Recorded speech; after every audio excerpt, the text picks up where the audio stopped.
This is the Astro Primer for May 15th through May 22nd, 2019.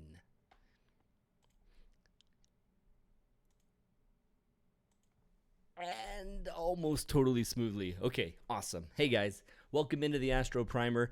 I recorded this previously, but it looks like I'm just going to go ahead and do it live here. I was hoping to do it pre-recorded from my drive on the way here, but no time. Barely made it with my life. Nah, it wasn't that scary driving back, but welcome back to Milky Way Wednesday.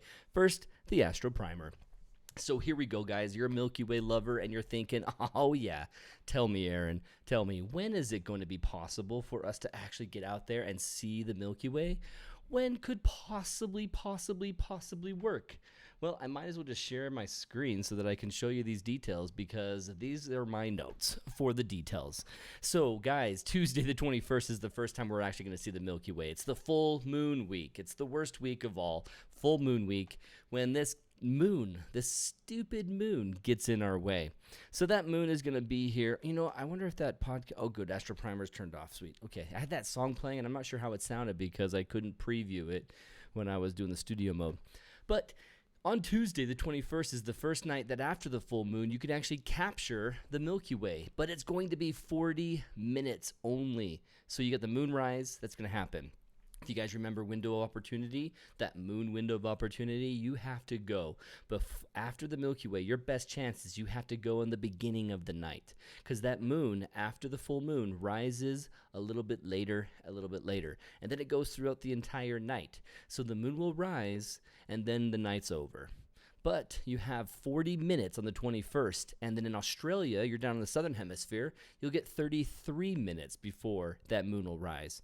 So we're looking at less than an hour, not an ideal night. But if you go out that night, the moon actually rises with Saturn. So Saturn, those of you who've been out this year, you know Saturn's really close to that Milky Way core. So if the moon's going to rise with a conjunction of Saturn, it's going to be in our way pretty quickly. So you're going to take advantage of those 40 minutes fast. But don't worry too much about going out the 21st, because every night after that, it's only going to be longer and longer and longer. And pretty soon the moon won't rise at all at night, and it's new moon. So every day for the next couple days, let's see, today's the 15th, all the way through the 21st, your best chance after the 18th is that 21st night. But that's cool. That is our Milky Way. But if you love other stuff like the full moon, people might call it a blue moon. The blue moon this month is it's a term that you and I probably are familiar with based on 2 full moons in 1 month. But that's not historically the most popular reason why they use that term. In fact, the reason why this one is a blue moon is not because it's the second blue moon in this month. In fact, it's only 1 month, one full moon every month this entire year. But when you look at March and the equinox happens, and then there's 2 months since then. It's counting the full moons from the equinox. So they call it a season from equinox to solstice. And the third full moon of the season is the blue moon. And that happens to be May. So we had one in March on 21st. We had April moon. And then now the full moon in May is the blue moon. And that historically was the first reason they called it the blue moon. But I certainly prefer it to be the 2 full moons in 1 month. That's an easier one to remember. So then after the conjunction, you got the conjunction with moon in Spica right now, and you've got the moon in Saturn. So have fun with the moon, have fun with what you can, get a full moon shot, and then do star trails and have fun with that. But then come back on the 21st and get going again. Rally again, and you can be out there on the 21st. So that's the Astro Primer of, what was it? Let's see, let's go back. Let me try this. And that's the Astro Primer of May 15th through May 22nd, 2019.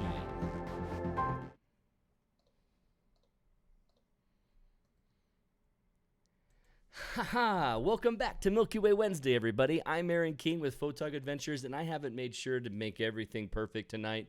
I was driving like crazy. Completely crazy. In fact, let me bring you guys in on the chat. So let's see what everyone's saying. Remember, if you have any questions, hit me up with the full caps. Let's see if everyone made it. I can hear you, Neil. So, Kanab into house. So Mary Beth is screaming, I can hear you, Neil. I wonder if I missed any chats as I was going through Astro Primer. Nothing totally important. Nothing was going to ask in the group earlier, but any recommendations? Okay, Keith can get a response from everybody. Boom, boom, boom, boom, boom. I'll come back to your question, Keith, towards the end if I don't get any other questions that come through. And we're ready to go. So, hey guys, welcome back to Milky Way Wednesday. It has been impossible for us to be back. As you might already know, we have been gone, and we have had Milky Way workshops like there's no tomorrow. In fact, I am going to just take a screenshot of the days of my calendar, and then let's draw on them together, because it's going to show how nuts it has actually been. Oh my gads. Exhausted is probably an understatement. Sapped of my will to live, not yet. I think all the driving I've done has not completely ruined me. So you might wonder, why is Aaron talking so much about just what he did, his driving and his situation? Well, if you guys are going to be a Milky Way photographer, you're going to have to rally. And that's something we're going to talk about a little bit today, plus the ethics of being out in a workshop group. And so you guys who came out with us last week knew Mary Beth. Mary Beth was in our workshop for Escalante, and then she was also with us a few nights out on the one-night workshops. So looking at my schedule here, let's go ahead and pop over and show you what I'm talking about. So I am going to draw a big X on the days that I was busy and driving. So basically I'm talking about from here all the way down to what today is, I guess, there. We're talking about this time period, all of this. So in those, 20-something days, 18 days, what did I figure out? I figured out that was 18 total days. And looking at these 18 days, how many days did I drive? If I start putting X's on all of the days that I was driving for Milky Way, then I would be putting X's on every calendar day of the month. So what I have right here are the days that I actually didn't drive on Eric Wiggins' birthday. And, oh no, I drove on Mother's Day. No, I didn't drive on Mother's Day. I went at 4 a.m. So I left at 4 a.m. on Mother's Day, or Monday, so that I could get to the Milky Way presentation over in Santa Monica. And so it was intense. And so between these 2 days, I have completely had like zero break. The rest of the month, it has been nonstop driving, nonstop getting out to Milky Way. We had our Southern Utah workshop, which goes all the way over to Goosenecks, Goblin Valley, Natural Bridges National Monument, and we hit the Wedge Overlook and hit other cool areas and all around there. And we were driving and looking for weather and looking for clouds to go away. Oh, hey, Cheryl Kerr's on here, and she was with us in the Southern Utah workshop. Actually, many of you were with us. Aaron only drives with women in the car. That is a true story. The first night of our Nightscaper conference, during these 3 nights, we had workshops right here. Oh boy, I was separating everyone out, and there were 25 people. We had people who showed up on the first that weren't supposed to be there. They were supposed to be on the third or on the second, and it was so hectic. I couldn't sort them and dismiss them, and so we brought everybody. So I'm going through and picking people who can fit in Neil's car with Kirk, Drew, and Mary Beth, and then who can fit in Brendan's van, has 7 or 6 seats other than him. Myself, I have 6 seats other than myself. Then everyone else who said they were going to drive. And if you guys haven't gone out on a Milky Way adventure with a ton of people, you've got to experience it, because the word rally became popular because it's so nuts to drive really far to get to a spot, get out there hiking, love it, feel the adrenaline, even though now it's 1:30 in the morning and you're just getting started with the Milky Way. You're feeling that adrenaline rush. You've been busy all day for a Nightscaper conference. You've had a freaking fun time. You should be asleep, and yet you're still going, and you're going and going till 4:35. Some of these people, man, they didn't go home for sleep. They went for sunrise. I don't know how they could do it. Speaking of, I'm talking about you, Kirk, Mary Beth, and Drew, and Neil. Oh my gosh, they were nuts. So a message got retracted. I missed on some good stuff. So hashtag team no sleep. That's what Mary Beth said. Oh my God. So the situation of driving and going out to Milky Way and coming back, the logistics, all of it is quite a nightmare and a lot of fun. And so rally, we had to rally. Okay, we were too tired. Let's rally. Let's drive back. We're tired. Let's go. Let's rally. Let's rally. So Mary Beth's new Milky Way chaser name is Mega Rally. She's called Mega Rally for that. It has been a lot of fun hanging out with them. So as I was going to show you, the driving amounted to this. This is how much driving was included. 1,480 right here. 1,063, 2,646. That's including Southern Utah Workshop, 3 straight nights of Nightscaper Conference workshops, and then immediately going out to the Escalante Workshop. Like I said, I had 2 days at home that I wasn't driving an hour and a half or more. For the Milky Way, it's worth it. If you're going to be a Milky Way photographer, plan to be a long-haul truck driver because that's the best way you can describe what it can be. You want to avoid light pollution. You want to avoid clouds. You're going to be driving. You're going to be driving for a lot. And so look at the total mileage. That's including today's, me going down to Santa Monica, San Diego, and back here. I literally got back here 2 hours ago. I arrived, got out of the vehicle, showered, ate a little bit, and here we are at Milky Way Wednesday. So 5,289 miles. Oh my gads, it was nuts with only the 5th and 12th off. It was exhausting. Completely fun and a blast. And that leads us into our next discussion about ethics, which I am going to break from for a moment and talk about this shirt. You guys see the shirt? This is Brendan's famous line. Brendan's famous line of I take my lens cap off for that. And it's led to other cool shirts. In fact, this one is very apropos for us here. Milky Way Photographers, F2.8 and be there. You guys ever heard the phrase F8 and be there? F8 and be there is a phrase for landscape photography. It's like, okay, you want to go easy mode? Just get it to F8 and be there. Enjoy the moment. Well, F2.8 and be there. Kirk Keyes and Brendan designed this. I think Drew had input as well. And so MilkyWayPhotographers.com. And you guys are going to have to pay attention to MilkyWayPhotographers.com because back here, I've got what I think is only one shirt, but it might be big. A shirt of, I take my lens cap off for that shirt we're going to give away. Don't Clone Me Out, Bro t-shirt that we're going to give away. And a black, large Milky Way Photographer shirt that we will be giving away. So stay tuned for our managing editor over at MilkyWayPhotographers.com, Kurt Keyes, for giving us information. Mary Beth's a writer. I think many of you on here, I haven't been able to take inventory of who's on and who's not, but a lot of you are writers from MilkyWayPhotographers.com, and you guys have some really cool work out there. And let me show you guys that again in case you have never seen it, haven't joined us yet. There's going to be a lot of changes coming to the site that I can't wait to put out. And so a lot of cool things. You know, if you have just inspiration on Monday that you need, you can go Monday Motivation, get Peter Zelinka's techniques and learn from him, blah, blah, blah. Earn your achievements and get high ratings. Look at Jay. Jay has surpassed Rhonda Pierce. Look at that. Let me zoom in a little bit. Oh, it's not reacting. Come on, zoom in with this. All right, fine. I will just do the manual zoom.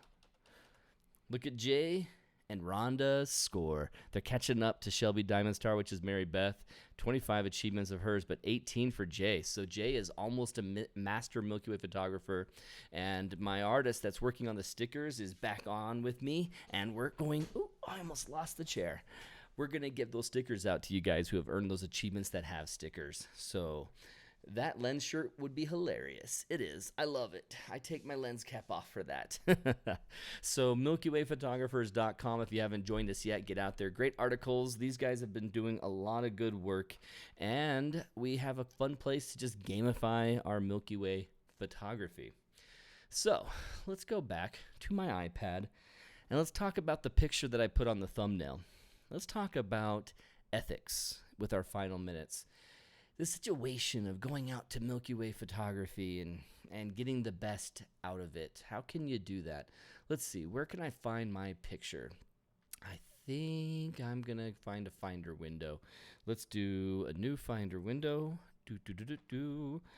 And while I find that up, I think I will put myself on the cam chat because I want to look at this picture with you guys that I have, and I'll just pull up the lower res version. No, that stinks. Let's just do the downloaded one. I think I have the full one because full credit needs to go out to the photographer, which is Tom Elliott. He joined us all 3 nights out there at the Nightscaper conference, and so I want him to get, the high-res, awesome picture shown. So let's open this up with preview. Hopefully that will be big. Oh, yeah. Nice. Okay, cool. Let's switch over to my screen again. This is from Tom Elliott, and this is our first night where we split up groups. You can see people working over here. Looks like if I can remember everyone, let's see if I can do it. Those I forget, I'm going to be disappointing, so maybe I don't try. I'm gonna risk it. I'm gonna risk it. Martin and Marie. There's Kirk. Mary Beth is somewhere in here. There is Doug and Bill somewhere in this group. This jacket right here could be. That's gonna be tough to actually guess who that was. Might have been Mary Beth, honestly. But then we also had Tom. We had Lindsay. We had Andy. We had Andy and Wheezy, and this tall guy I think is Gus, and a couple guys that I called Jim the whole time who happened to be a Bill, and Zeralda Lagrange is this right here, I believe. So no, Zeralda Lagrange is right here. This is Zeralda. And then going forward, I'm going to forget some names, so I'm just going to bail now. I have forgotten names. Bailing. But the cool thing is this group split up in 2 big groups. Brendan's group is way out here, and we're in here on this earlier part of Goblin Valley. And when Tom Elliott took this picture, he wanted to bring out everybody here so that you can see it, but then it makes our lights look crazy. This is not low-level lighting whatsoever. So this right here is a scenario that we're all going to go through if you do workshop photography, if you do group Milky Way photography. And so let me go to my iPad screen. What are you going to be dealing with? I might as well just start off with it. You'll take a big wild guess is what you're going to deal with. Red light that eeks everywhere. So let's use red light and write everything on top of that. So you're going to deal with red headlamps, which are fantastic. But are they fantastic? Red headlamps come from the telescope days. The telescope days are current, but the telescope use, and you're out there with the group having a star party. Everyone's trying to keep their eyesight down. So everyone walks around with red headlamps, and it's not ruining anyone's picture unless their red headlamp actually glares off of their mirror in their telescope. So you can be fine with that. And so people like to take the activity of red headlamps and apply it to Milky Way photography, and honestly, I'm starting to hate them, and I don't want to use them. I would much rather you turned on your white light accidentally than your red light. If you turn on your white light, and I'm talking about these kind of headlamps, when you have a headlamp that has the option for white light, or I turn it off all through the options, or the red lamp. So these are what people think they have to walk down in. And whenever I'm workshop, I'm always telling them, no, guys, we're using our white light and we're going to walk down there because we don't care about our eyesight since we're going to be looking at the back of our LCD screens.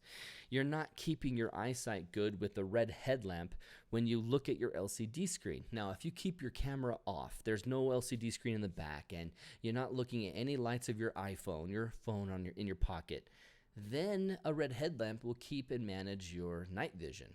But since we're constantly looking at our phones or our backs of our screens, even through our viewfinder, our eyesight's resetting anyway. You need a half an hour to really dim your eye or get your rods and cones used to seeing the low contrast night sky. A half an hour. So every time someone turns on their headlamp or you look in the back of your screen, it resets. Another 30 minutes and you're out there. So how do you deal with this situation of red headlamps? Well, let me talk about that first. You go out in this group and you see this picture, right? You see everybody here working. Well, how do you manage this scenario? We tell everybody, okay, lights off. Before you take a shot, ask someone, or before you turn your headlamp on, Anyone have an open shutter? Everyone open? Anyone open? Open shutter. And then you, as another participant in the group, you need to be very quick to respond and say, yeah, my camera's running. Don't do it. Otherwise, they're going to do this. They're going to have their thumb or finger right here on their head and go, anyone open? Anyone open? No? Okay, boom, here we go. And I'm turning my light on. And they don't wait very long. Typically, everyone asks and thinks the 5 seconds that have passed has been 30 seconds, and so it's not fast enough, and we'll ruin a panorama or a stack. And so you really have to wait a long time, and you have to make sure that you are answering and responding when someone next to you is asking that question. We don't want to run through that scenario too many times, and so you just have a rule at the beginning. Okay, red lamp's on or white, it doesn't really matter. Just go, use your lights, figure out your tripod, figure out your camera, figure out everything that you can right now, and then we're going to go completely dark, and we're going to go completely dark for a good period of time. I'm looking down at my screen because I'm putting this picture on my iPad so I can draw on it. We're going to go down to dark for quite a while, and so that is a goal of ours. So I am going to bring up that picture as a backdrop, and so we can use it. Well, maybe I didn't save it actually. So then if you're worried about turning on your light, make sure you ask everybody, are you shooting? Anyone open? Anyone open? Boom. Then you can turn on your lamp. And it's okay between shots that people turn their lights on, because we're not going to have our eyes stay perfectly set for dark skies anyway. We just aren't. So then the other thing, you're going to go out and use lights, and you just feel like you have to. You have to open it up. You're going to turn it on, otherwise you're going to miss out on it. Oh, how could I not get this shot? Maybe I have to close the app and come back in, because it's not even offering those pictures yet that I just saved. That's crazy.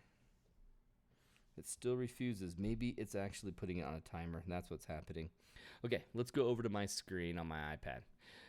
It was keeping the timer of the time and date when it actually was captured, and so it put it back later in my images. You know, I'm gonna go down here just because.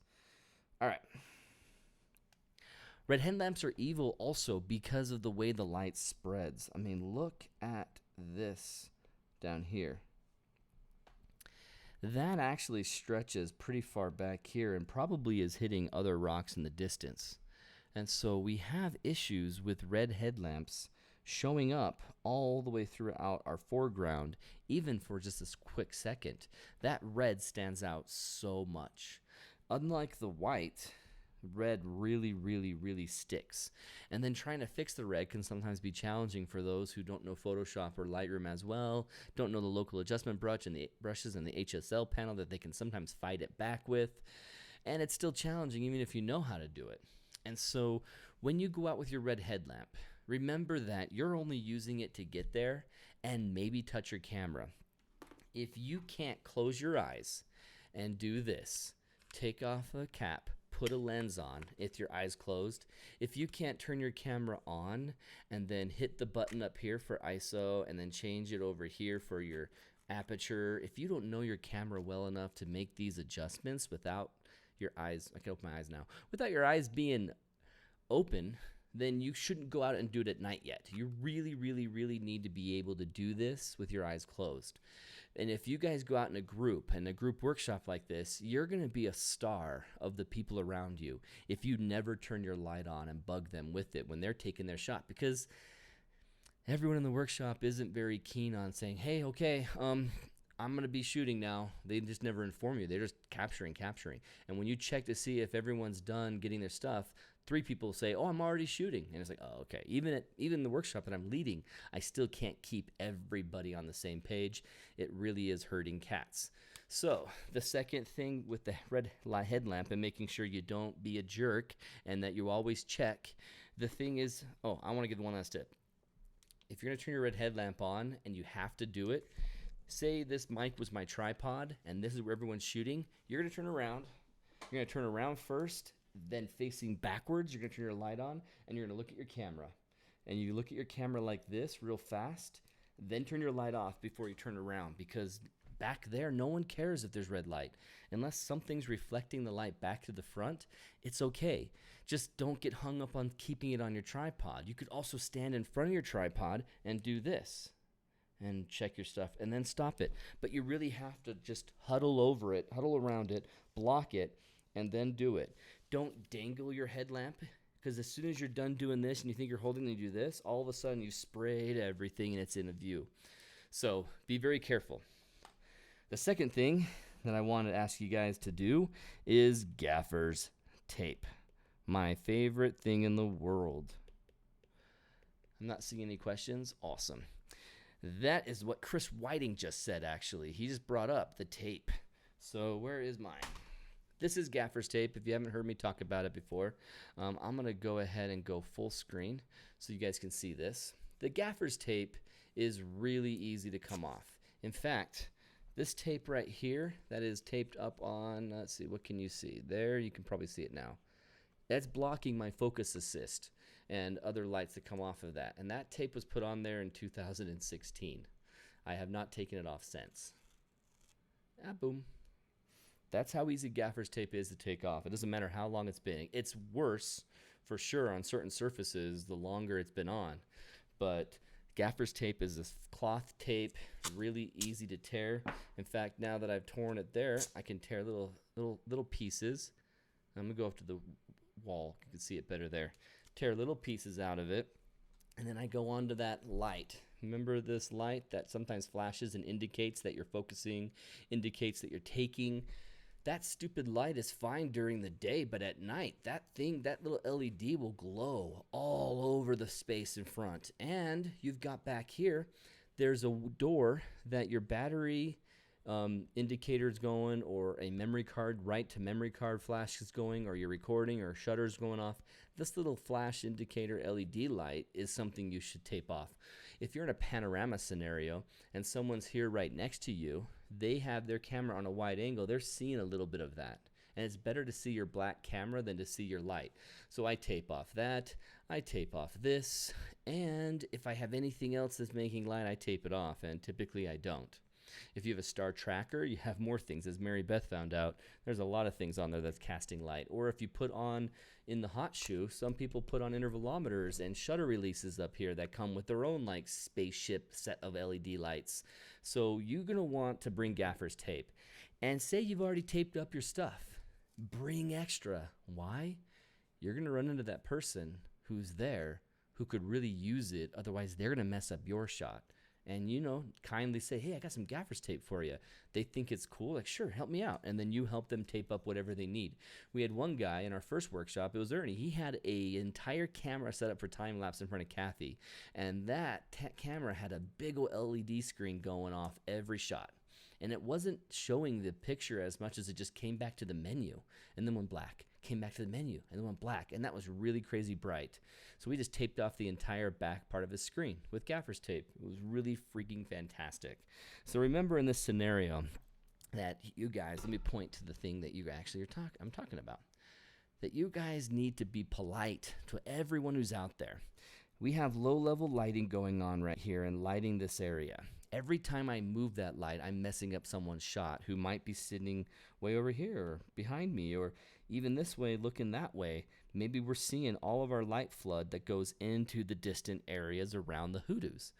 So you can't think that you're alone. You really need to make sure that you have care with your light. Now, recently, my favorite Grumpy Crusader was saying some request that I think is a little bit out of the question, where you assume there's someone somewhere, even though you don't see them, don't see their car. So just always turn your light off for 25 minutes and then turn it back on for 20, because you know what I'm going to do?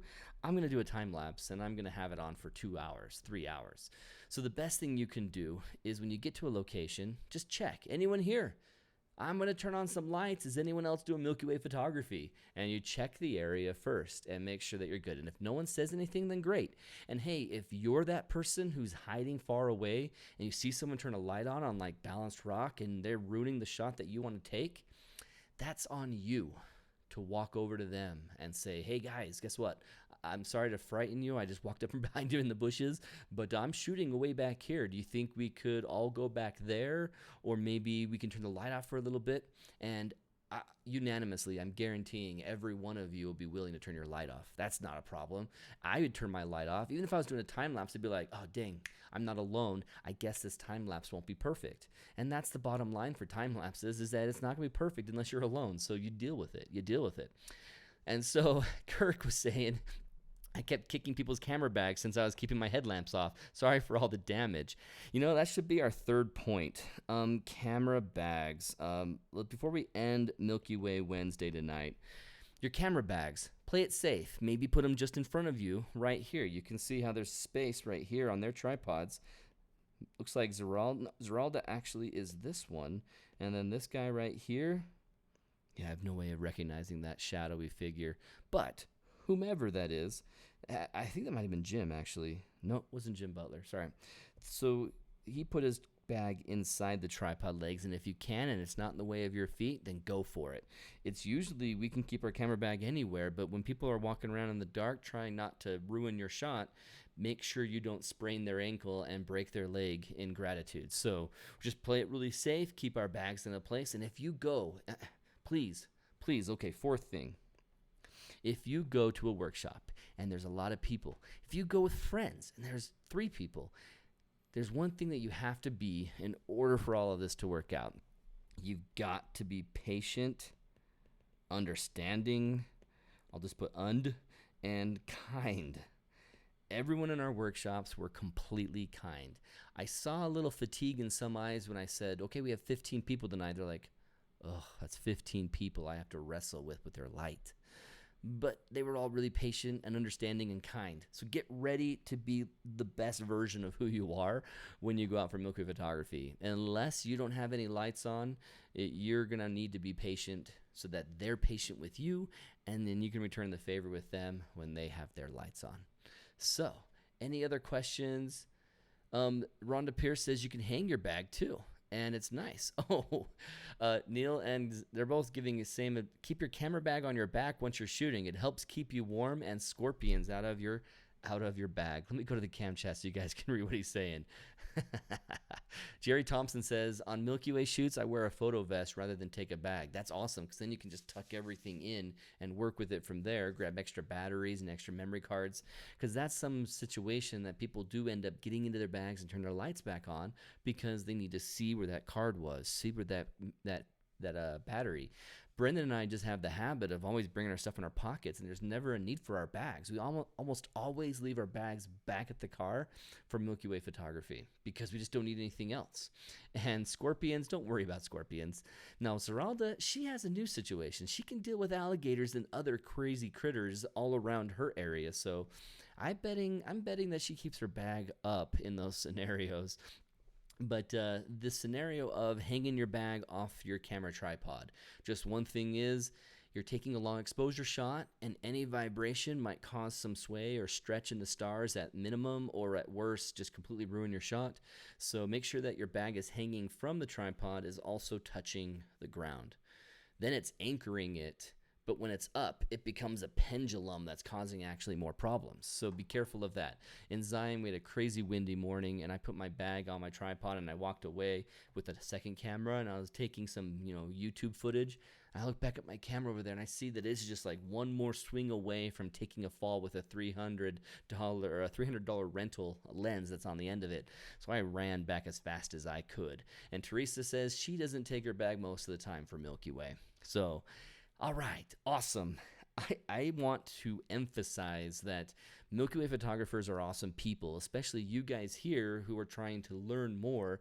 I have no problem with you guys, and any one of you guys show up to a workshop with us, I'm sure you guys would be as awesome as Zeralda was, Mary Beth, and Neil, and Kirk, and Erica, and everybody else who joined us that I'm not mentioning right now. You guys were awesome. You are the best versions of the people we needed out there, and it was fun to do Milky Way workshops with you. So, with that, I have had 18 days of work with only 2 days off that I didn't drive at least an hour and a half somewhere. So I'm going to take off for now, but we'll be back for Milky Way Wednesday next Wednesday.